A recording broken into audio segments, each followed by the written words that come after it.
દીકરા તારા માટે તો મારે અવતાર લેવો પડ્યો સાહેબ. નસીબા આ રીતે પાછો વળી જાવ કે અને મારી જોડે રમત લેવી હોય તો એક મુશનો તોતડો તોડી છનું લખ દેવાનું ઓટો મારેલો.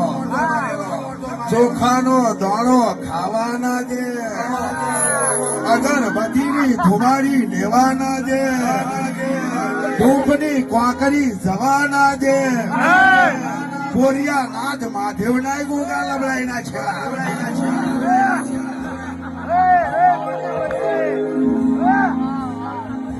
તારી માનું મારું દીકરા ચાર ચાર મલક ફરી વરી તારા પાંચમા મલકમાં તું ભેરો થયો. તું મારો ભણ્યો થયો આનો તારી હજી માસી જાઓ. ચાર ચાર મલક માનો ચાર ચાર મલક